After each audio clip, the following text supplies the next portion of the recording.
Welcome, Mrs. Busuri. Thank you. Or should I say Mrs. B? Yeah. Yeah, Mrs. B is fine. Mrs. B is fine. Okay. Welcome, Lola. Thank you. It's really nice to have you on the show. Thank you. Thank you for having me. I'm gonna go straight to your looks. Do you get a lot of attention because of your hair?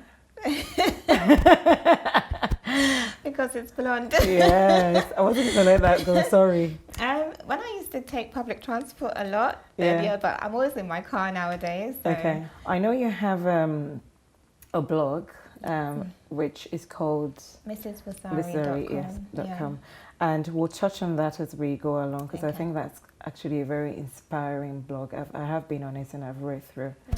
So let's take it a bit from your childhood. Okay. So what was school like? Your primary school, secondary school? Take us through a bit of that journey. School was interesting. We grew up in East London. Okay. So we went to, my mum got us into my mum's very big on education. Okay. So she got us into the best school in that area at the time. Okay. But she's always looking for what's even better. So we ended up going to school in Finchley, which was like, we had to wake up at 6 a.m. You know, to get to school, just to get to a very good school. Okay. And that was great because it puts you in the right area and you meet the people who you kind of want to move forward with in life. Okay. And going from there, we did lots of exams, got into really good top independent schools for secondary school. Okay. And but with that is a different class of social people. That's what I was going to ask. Yeah. Was it the same kind of? Very completely. I was the only black girl in my year. Okay. So that was the first big shock. Then the second shock. So coming from an area where it's predominantly black and then being the only black girl in your year. Okay. Yeah. So that was shocking, and what else was shocking was as we got older, seeing that your values are quite different from the people you're with. Okay. So one of the things that you find with like quite high class society is they have quite high class. They find themselves in very high-class situations of trouble. I was going to say, putting it in a very diplomatic way. Yeah, in a very diplomatic way. Yeah. Because if, like on the news, you might see that, someone in a local school got caught with weed. Yeah. But what you don't see on the news is in these high-class schools, forget weed, it's cocaine. It's, it's the worst of the worst because they have money and access to those things. And, you'll have that in school, in boarding school. It's amazing. You don't hear that on the news. You don't. You won't. You won't hear it on the news. Exactly. So it's all killed off, isn't it? It's all killed off. The only thing is, these people are very bright. So it's like academics comes above all of that, and that's what gets them through. So, yeah. So you shared a scenario with me, especially when you were getting to the age of 13. Yeah. Where there was a lot of peer pressure. There was a lot of your age group. Obviously, it's a period of self-discovery, especially things to do with sex and discovering their bodies. Share a bit of that with us. Yeah. So, yes, quite a few of my friends found their sexuality something they wanted to explore early. And being a girls' school, you would ask yourself, where did that happen? But where there's a girls' school, there's normally a brother school to it. Right, okay. So some things would be joint events or things like that. So I was going to ask if it's not mixed then. Trust me, it happens. They find a way. Okay. Yeah, they find a way. And so obviously they all make friends through joint functions like that. And I remember we were at one of our friends' birthday parties. So we were 13 turning 14. Okay. So it was her 14th. And, the guys from that school were there. Her mum was in the house, everyone's there. And, they were telling all the girls to come and sit on the guys' laps. Okay. So there's a 13-year-old. Yeah, 13-year-olds, because the guys wanted to play with them, if that makes sense. And for me, I was just like, what's this? I mean, a 13th birthday party at my place was, order pizza at home, that kind of thing. So, and mummy's there. And So I was just like, I don't know. And then it came to a point where I kind of had to distance myself from those things. And with that, makes you almost Why like an outsider. Why did you do that? Why did you distance yourself? Why did you know to do that? Yeah, so I think I had a very strong relationship with God from a very young age. Okay. And that was helped by the pastor at my old church. Okay. Who really used to tell people to try and find God for themselves rather than this is Christianity, this is what we believe. And that's it. Yeah, yeah. So I think for me, trying to find God for myself is what helped me be like, I just want to do what I think will be pleasing to him. So what then made you at that age decide, you made a decision after you heard a particular pastor preach, what was that decision you made? Yeah. And have you been able to keep it? Yeah, so should I say his name or? Yeah, you can say Yeah, okay, yeah. So the church I did go to is KICC, Okay. and my pastor at the time was Pastor Matthew Ashimolowo. Okay. And so it was his book, Let's Talk About Sex, that I read at the time, because I think that's around the time he wrote it and he did the sermon on it. And I was like, okay. And it was at the same time that all my friends were losing their virginity. So it just brought a whole new perspective to me about what this thing actually is. And he went into a lot of detail explaining, what sex actually means in God's eyes, whereas all we get is what the media gives you. Exactly. So for me, I was like, well, that's the kind of sex I want to have, like the Jesus kind of sex. Yeah. So I made a decision that I'm going to wait until I'm married, and I did keep it. Well done. Yeah, I did keep it. Irrespective of all the peer pressure. Yeah. And did you have boyfriends I along? did, yes. And how did you manage that? So I actually see it as something that God gives you to help you, because I didn't really have proper boyfriends until university. Okay. And, you tell them, okay, fine, we can be together, but this is the condition. And some were just outright, sorry, hell no. Some were like, yeah, I can do it. And then maybe 6 months down the line, it's like, no. And I only had 3 boyfriends at uni, and each and every one of them broke up with me for that same reason. Irrespective of the fact that they said in the beginning that, don't worry, it'll be and they were fine. Christians as well. Oh, they're Christians as well? Well, 2 of them are Christians. Okay. So, yeah. It just shows, isn't it, the intentions might be, the intentions might be sincere, but going down the line, and for you to be able to have, kept yourself and made a decision and kept yours, I'm sure it must have been really the grace of God. Yeah. So moving on at about 22, so this is you finishing your master's, and you're in the early years of starting your business, which you have your own business. Yeah. So what then was the next stage for you really after that? Especially as a Nigerian, it's literally, okay, finish your education, you have a job or a business, and what's next? What's next? And I remember my pastor actually called me aside and was like, okay, so you've got all these letters behind your name, but I'm concerned about the MRS that needs to go before. What's going on? That's a good one. All the others are behind. This one needs to be in front. What are the letters in front, and when are they coming? So I said, well, I'm praying about it. And it came to a point when I was like, okay, God, just like everything else in my life, I'm giving this to you. And I know that marriage is something big and something significant and something holy. So it's like, I don't want to try and choose this on my own. How did you come to that conclusion? Because you're 22, remember? Yeah. But in my head, I feel like I've been like 30 since I was 16. I think so. Some of the things I've read on your blog, I'm like, how did she, come about this? They have to be God inspired. The things you've written. Yeah, definitely.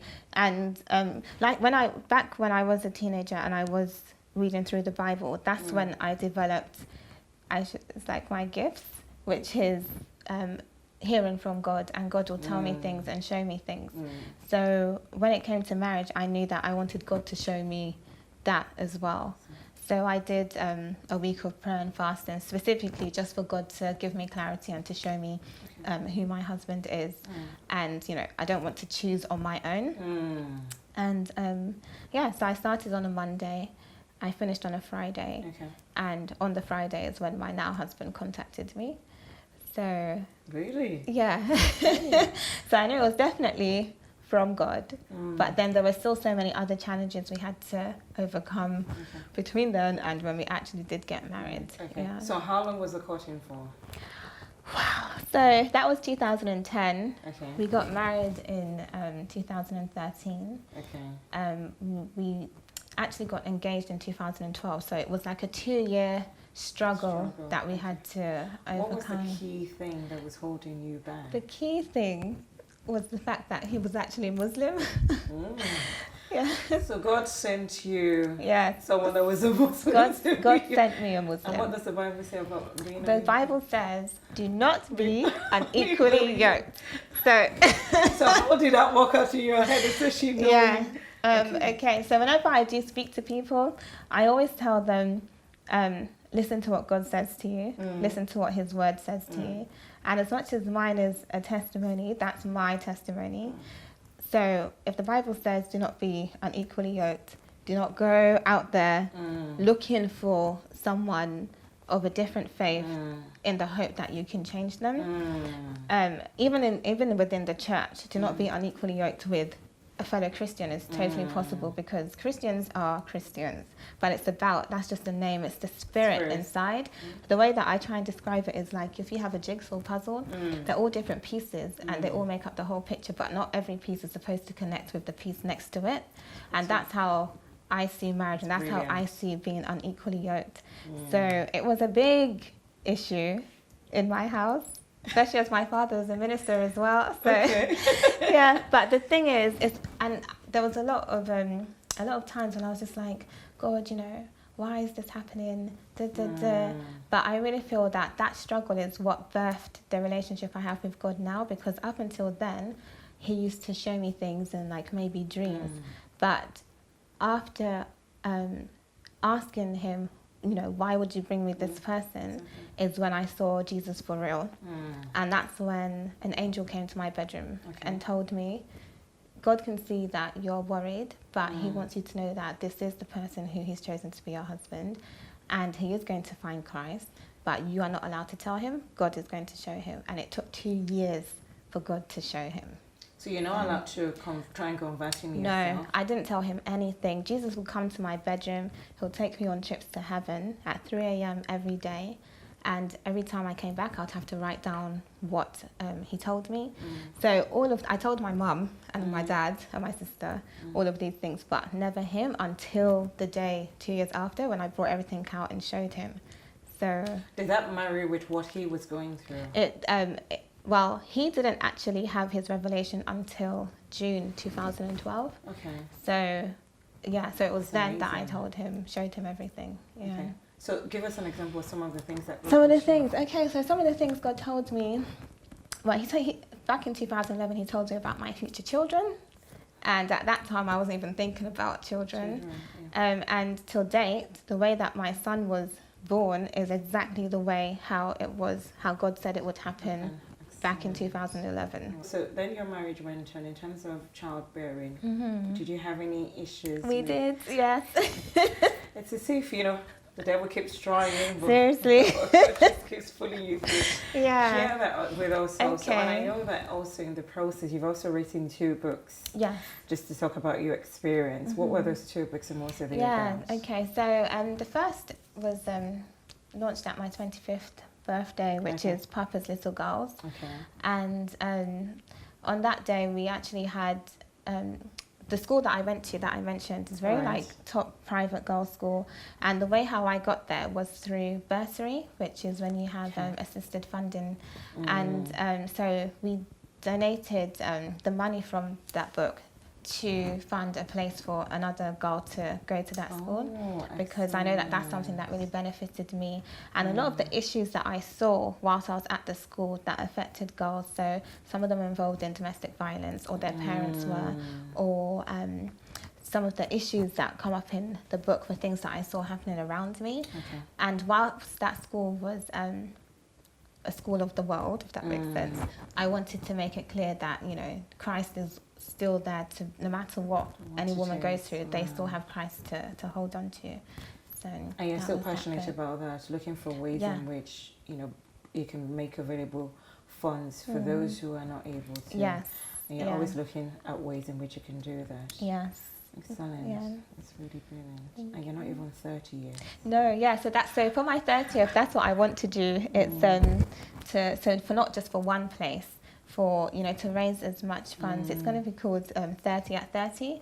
Okay. So it's to encourage any woman. We're going to have 30 of them who have a business or a service or whatever to come and showcase what they do and to do like an auction, and then the money raised will go towards that Girls' Day School Trust charity, so that every girl who goes through it can have the chance to do that as well. That's beautiful. So going back to how you gave birth to Josiah as we ran Yes. Please share that with us. Okay, so yeah, Josiah, that's my son, and he when I think I was still about 19, God actually showed me my children. So he opened the heavens and showed me my children and told me their names just before I was even with Mr. B. So when we started dating, I told him, by the way, these are the children we're having. I'd already bought like some of their clothes, had them personalized with their names and everything. And he was just looking at me like, okay. Talk about people. Okay. So so the first one, so when I did get married, that's obviously when I became sexually active for the first time. And after a couple of months, I started to feel some pains in my ovaries, and I thought, oh, maybe I'm pregnant. So I'll take pregnancy tests, and they were all negative, and the doctors were like, no, it's negative. So I was like, okay. And then I had to go for an internal scan because it was still there. And then they found out that I had polycystic ovary syndrome, which is, I didn't even know what it was. And the doctor was like, oh, just Google it. I was like, really? So I found out that it's basically something that it was triggered because I now became sexually active, but it had been something I was born with. And it's something that reduces your chances of fertility and conceiving. Right, So I was just like, oh, God, you showed me that I'm going to have children. Exactly, that doesn't add up, does it? It doesn't. And I felt so bad for my husband because I was like, this guy waited for all these years to be with me, and now I can't even give him kids. And I was just like, Lord, please, you have to do something. So we tried naturally for a year and nothing happened. For 2 years, actually, and nothing happened. And then in our third year, we were like, okay, let's see if we can get medical assistance. So they said, okay, we can give you something to help regulate your period, and then we'll give you something else that should try and trigger the ovaries to do what they're supposed to do. And then you have to come back for an injection after 7 days. And after that injection, you go away, you make love for about over a period of 72 hours, and then you should be pregnant. So we did that, and just before Father's Day, I took the test last year, and I was pregnant. And we were like, okay, this is great news. We planned to invite our family round on the Sunday for a dinner and to tell them. But the Friday before the Sunday, I had a miscarriage, and I just felt like my whole life had shattered. I was just like, God, why would you, give someone something and take it away, and not just something, and it's something that you've really prayed for. And I was just like, and then God was like, just be calm. I've told you what I've told you. That's what you need to hold on to. But at the time, you're just like, that's not what you want to hear. Exactly, that's not really what you want to hear. And then, so in the summer, so we had the miscarriage in June, and then in July, we went away. We ran an annual summer school. So we were away for summer school during July and August. And I was calling my hospital to say, okay, I'm ready to start again, because they let you try that procedure 3 times before, and if they don't work, then they offer you IVF. So that was the first time. So I was like, okay, let's try the second one. And they were like, oh, well, unfortunately, because you did get pregnant the first time, it doesn't count as a failed one. So you have to start again. But that can't be for another year. And I was like, another year? And then I was just like, you know what? I just went to my Bible and I just started reading through all the things God had told me back in 2011. And that's when I saw it. And it said, one of the times I went to heaven, God said, I'm going to put the seeds of your children into your womb myself. And at the time, I must have been thinking, why is God telling me this? But reading it that day, I just come off the phone from the hospital. I was like, fine, I don't need your pills. I'm just going to do it, you know. So I told God, okay, God, let's do this. And so you went back, isn't it, to your source? I went back to the source.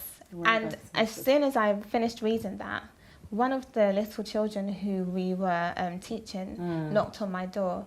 And he was like, oh, Auntie Lola, can I do my homework in your room? I was like, okay, fine, come and sit down, do your homework. And after 5 minutes, he looked up and he was like, oh, you know, there's an angel standing behind you. How old was this child? He was 6 at the time. Wow. And I was like, what do you mean there's an angel? And he was like, yeah, it's standing behind you. I was like, I looked around, I didn't see anything. And I said, okay, what's it doing? And he said, it's brushing your hair. And I was like, okay. And he went back to his work, as if it was like the most normal thing ever. And then I said, okay, where is it now? What's it doing now? I was like, oh, it's just gone inside your stomach. And you need to make sure you drink lots of water. And he went back to his work. And I was just like, God, you're just amazing. And after summer school, I was like, I took a pregnancy test and it was still negative. So then God told me, this is the date you must take the test for you to see the positive one. So, and it was that date. He gave me a specific date, which was about 3 months after I had taken the one that said it was negative. So I waited for those 3 months, and I took the test on the date God said, and it was positive. And then even for my son to be born, I wanted him to be born on Father's Day as a gift to my husband, and I said, and I was overdue by this point. So I went into his nursery that we'd set up, and I knelt down and I was like, God, there's nothing in this world you don't know how to do. Make your child come tomorrow. First thing, 6 a.m, ready. Really? And he was born on Father's Day, Thank you so much for that. This is, you know, the mind-blowing testimonies and experiences that you've shared with us. And like I said earlier on, for someone that is not yet 30 and the journey you've had to walk through in such a short period, and I think it's very profound how you've been able to build your relationship with God.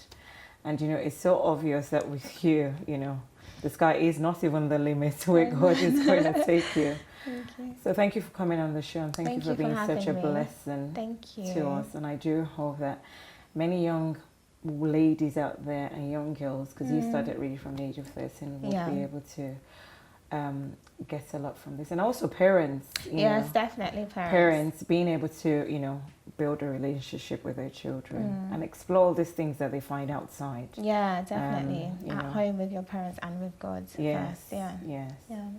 God is the key. Well, thank you. Thank you. Hope to see you soon. Thank you very much.